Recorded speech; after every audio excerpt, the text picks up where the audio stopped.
A large sector of society continues to be excluded from economic participation. This as unemployment continues to soar, particularly amongst the youth. Is unemployment a stumbling block to the youth as they forge ahead towards consolidating freedom? Here to unpack this and more, we are joined by the coordinator at the Assembly for the Unemployed, Siyabulela Mama, as well as a national spokesperson for the South African Youth Economic Council, Sthandiwe Msomi. Good evening to you, and thank you very much for your time and this moment with us here on In Focus. Sthandiwe, let's start with you. On this Freedom Day, and as you reflect as a young person, what are the biggest stumbling blocks to your enjoyment of freedom that you think still have not been addressed 28 years into democracy? Thank you so much, Thabo, for having us on your show today. As the South African Youth Economic Council, we are of the view that the economy that we exist in today is still a reflection of the architects of apartheid and colonization. If you look back in the 1800s or the early 1900s, when the things like the Glen Grey Acts were formed and the Native Land Acts were formed and so many other legislative pieces that were created by those who colonized this country and this continent, you'll find that the legacies of that still exist. And so we exist in a time where black people in particular are still cheap reservoirs of labor for the mining sector or the manufacturing sector, or the many factors that still, or the many sectors rather, that still carry this economy.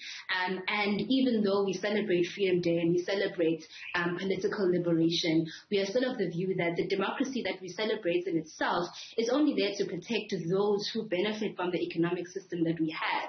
And if we don't address the injustices of the past by addressing the structural reforms that need to happen in this economy, we'll find that over time we'll get fatigued of celebrating Freedom Day without majority of our population being able to celebrate those freedoms by being able to fulfill their potential and participate in this economy. Siyabulela, there is a huge percentage of young people who are unemployed, 66.5% by the latest figures, compared to those who are employed. But, you know, defining unemployment as a stumbling block to economic freedom for young people becomes really a broad and a theoretical conversation. Can we practicalize it in a sense and talk about exactly what is it that young people think is lacking? Is it a lack of avenues, opportunities? Is it a lack of creativity? What exactly do young people characterize as the challenge of unemployment in South Africa? Well, thank you so much, Thabo. And I think starting from what Sthandiwe has been saying, and I think Sthandiwe has been quite on point around. So the issue here is mainly the structure of the economy and how the economy of South Africa is structured. And it's structured in a way that it does really not produce, and it's not really conducive for employment to come. And we have to understand South Africa as being one of the highest unemployment rates in the world and amongst emerging economies. And this is because as the Assembly of the Unemployed, we have been warning about this through, we're saying, government stop austerity, because austerity leads to inequality in an already unequal world, and an unequal world, and that leads to greater levels of joblessness. So we've been warning against that because there's a greater link to the two. But we're saying we've suffered a greater and greater level of reindustrialization, and as Sthandiwe has pointed out greatly, and this is a legacy of apartheid, but taking up from apartheid, we've had policies that are liberalizing, that are financializing, such as the gear policy, right? And these policies have been mainly focused on the financial sector, and we've seen through this time greater levels of reindustrialization. And at the Assembly of the Unemployed, we're saying, look at that as a problem and change the policy in a way that reindustrialization can be enacted. And with that, we know that there's a greater level of the climate crisis, the ecological crisis, and we put reference rightly and greatly what's happening right now in KwaZulu-Natal, and we're saying, as we need reindustrialization, but we also need low carbon reindustrialization, because these two, it's important that when we talk about unemployment and employment, we also talk about the climate crisis, because they link together. We must consider these two together. So, and we've been running a campaign that has been called the 1 Million Climate Jobs Campaign, and this has been a great also reference to this point. We in the Eastern Cape we're facing a water crisis. We can't drink our water. We have to buy water because the water is deteriorated. So those are the things that we've been pointing out to.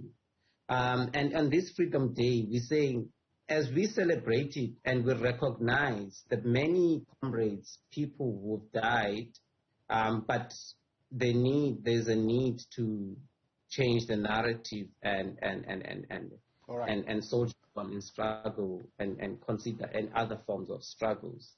Sthandiwe, let's bring it back then. Are young people looking forward to the approach that government is taking towards recovery, right? They're speaking about progressive investment into infrastructure as almost the kind of thing that will generate the kind of employment we want to see. I'm actually glad that the topic of the financialization of our economy has come up, because that is an important issue when you talk about the economic reconstruction and recovery plan, which deems infrastructure-led growth as the safe haven that will lead us out of this crisis that we find ourselves in. But the truth of the matter is that the ideals of these plans won't be achieved if young people on the ground aren't capacitated to actually participate in this infrastructure-led growth.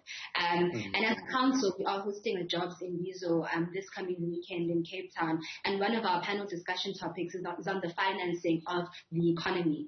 Because you'll find that we've got so many developmental finance institutions and commercial banks, yet the rate at which they extend capital to young people who could go on and start successful SMMEs often don't get the chance to do so because of the high interest rates that are charged towards black entrepreneurs.